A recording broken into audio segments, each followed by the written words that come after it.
कितना पैसा है आपके पास? 1 लाख, 10 लाख, 1 करोड़? हम कुछ बढ़िया रकम की भी बात करेंगे ना तो 100, 200 या 500 करोड़ तक ही जाएंगे। पर क्या आपको पता है कि अगर आपके पास 830 करोड़ डॉलर है तो आप एक देश के साथ खेल सकते हैं। 830 करोड़ रुपए नहीं, 830 करोड़ अमेरिकी डॉलर। जानना चाहेंगे कैसे? मेरे पास आपके लिए एक बहुत ही दिलचस्प कहानी है। ये कहानी किसी और के बारे में नहीं, आपके और मेरे बारे में ही है, और हम सब जुड़े हैं इससे। ये कहानी हमारे आस पास ही घट रही थी और हम सब ने इसमें एक किरदार निभाया है। इस कहानी में हम सब की एक भूमिका रही है और हमें पता तक नहीं। इस कहानी में एक हीरो है, एक खूंखार विलन है, एक आतंकवादी संगठन है और बहुत सारे राष्ट्र विरोधी लोग हैं। अब हुआ ऐसा कि विलन एक एनजीओ चलाता था। उस एनजीओ को 2016 में गैर कानूनी निवेशों के तहत निगरानी में रखा गया था। यह एनजीओ गैर कानूनी रोहिंग्या मुस्लिमों को मुफ्त कानूनी सहायता दे रहा था। हम सब जानते हैं कि कोर्ट केस लड़ने में कितना पैसा जाता है, तो फिर ऐसे कैसे एक एनजीओ लाखों अवैध घुसपैठियों को मुफ्त सहायता दे सकता है? कुछ तो स्वार्थ होगा ही। यह एनजीओ गरीब और नादान हिंदुओं का धर्म परिवर्तन भी करता रहा है। असल में 90% धर्म परिवर्तन जो भारत में हो रहे हैं वो किसी न किसी तरह इसी एनजीओ से जुड़े होते हैं। फर्जी कार्यकर्ताओं और पादरियों की भारी जमात है इनके पास। इसी एनजीओ ने राफेल डील के खिलाफ शिकायत भी दर्ज कराई थी। हम सब जानते हैं कि वो एक फर्जी केस था और 14 दिसंबर 2018 को माननीय सुप्रीम कोर्ट ने फैसला दिया कि इनके सारे आरोप बेबुनियाद थे। उसके बाद श्रीमान राहुल गांधी जी को उनके फर्जी आरोपों के लिए क्षमा भी मांगनी पड़ी थी। इस एनजीओ का आए दिन पर्दाफाश हो रहा है और यह एनजीओ अब निगरानी में है, जिसे प्री परमिशन श्रेणी में रखा गया है। इसके कारण विलन को बहुत गुस्सा आया और वो बदला लेने पर उतारू हो गया और फिर एकदम से उसकी काली करतूतों में उबाल सा आ गया। 5 अगस्त 2019 को भारत सरकार ने धारा 370 के अहम खंडों को निष्प्रभावी कर दिया, जिससे जम्मू कश्मीर के स्पेशल स्टेटस का अंत हुआ। इससे हड़कंप मच गया उस देश में जहां आतंकवादी सुरक्षित रहते हैं। जी हां, मैं पाकिस्तान की बात कर रहा हूं। अब बात करते हैं इस कहानी के हीरो की।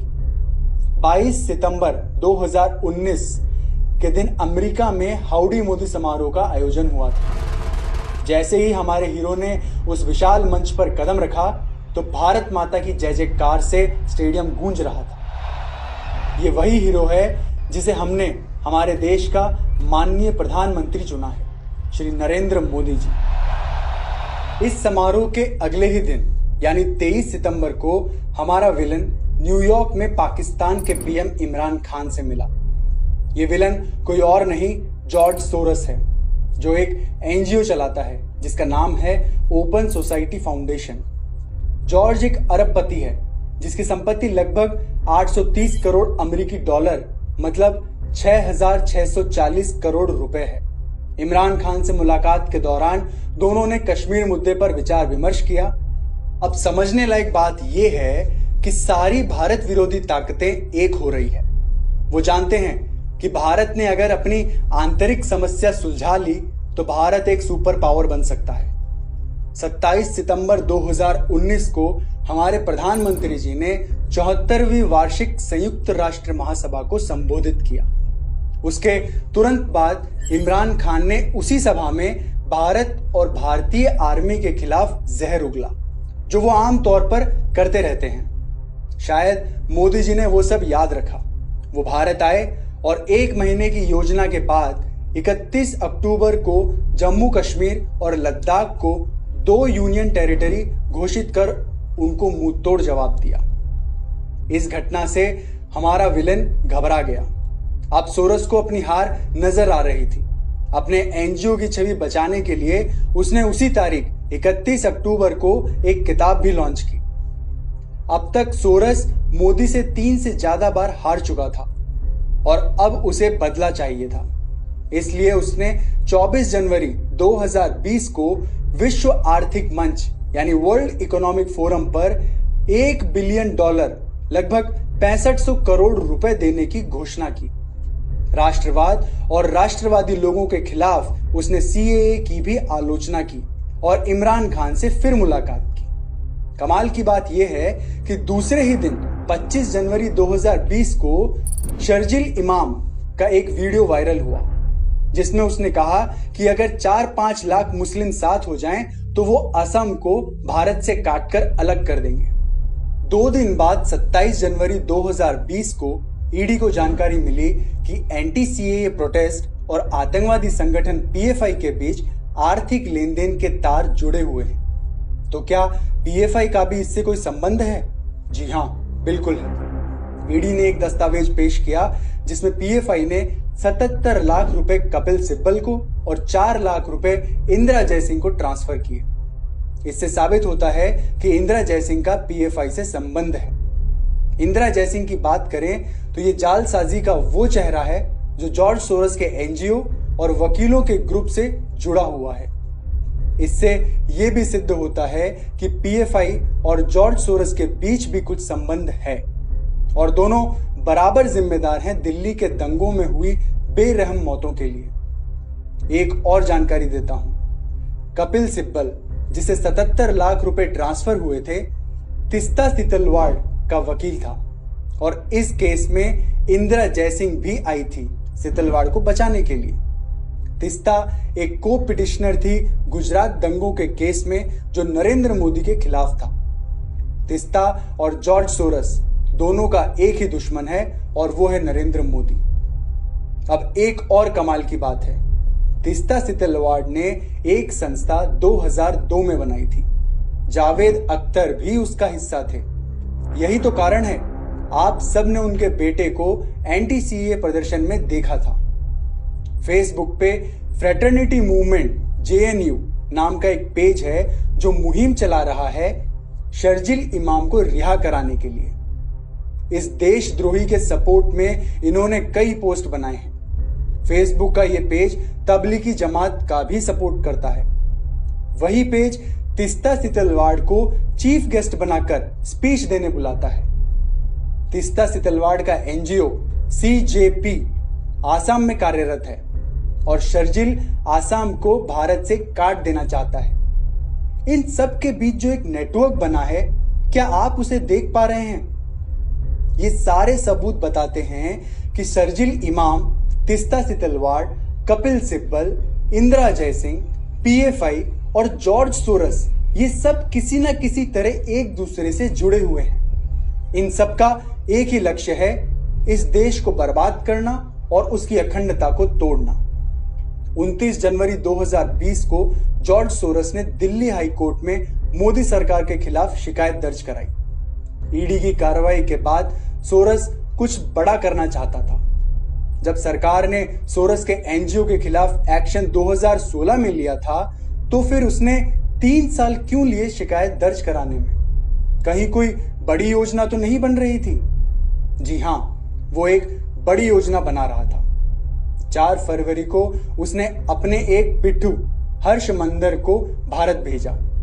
मैं आपको बता दूं कि हर्ष मंदर कम से कम 5 क्रिश्चियन मिशनरी के लिए काम करता है और वो सोरस के धर्म परिवर्तन के काम को संभालता है। हर्ष मंदर को जैसा पढ़ाया गया था उसने वैसा ही किया।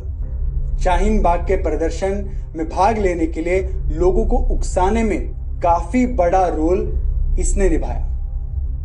कांग्रेस कार्यालय के दौरान जब मनमोहन सिंह जी पीएम थे, तब यही मंदिर 8-9 पदों पर नियुक्त था। वो सोनिया गांधी का खास आदमी था और यही जॉर्ज सोरस का भी खास आदमी है। एक ही साथ एक आदमी रूलिंग पार्टी और देश विरोधी ताकतों के साथ कैसे काम कर सकता है? ये तभी हो सकता है जब रूलिंग पार्टी भी देश को तोड़ने में मिली हुई हो। सोनिया गांधी की साधुओं और हिंदुओं से नफरत को हम सब जानते हैं और हर्ष मंदिर क्रिश्चियन मिशनरी के लिए काम करता है, तो इनमें आपस में मेल जोल होना स्वाभाविक है। खैर, 18 फरवरी 2020 को तिस्ता सितलवाड़ भी दिल्ली पधारती है। सीएए के खिलाफ प्रदर्शन में भाग लेने के लिए। उन्होंने प्रदर्शनकारियों को सिखाया कि उन्हें क्या करना है क्या नहीं। आप देख सकते हैं। क्या शाहीन बाग के आंदोलन की जगह बदलने से आंदोलन कमजोर होगा क्या? ये हमारा सवाल है, जवाब किसी को नहीं देना है, वो जवाब से पूछा जाएगा तो आपको एक एक को जवाब देना है, हम सब नोट करेंगे, ठीक है? तो ये पहला सवाल है, क्या शाहीन बाग के याद रखिए, तीस्ता जहां होगी वहां दंगे होने की संभावना बढ़ जाती है। यही काम इन्होंने आसाम में भी किया था और क्योंकि अब वो दिल्ली आ चुकी थी तो यहां भी हालात कुछ वैसे ही बना दिए गए थे। ये सारे प्रदर्शनकारी महिला और पुरुष वही लोग हैं जो पुलिस पर पथराव कर रहे थे, पुलिस पे गोली चला रहे थे, ट्रैफिक जाम करके बसों को जला रहे थे।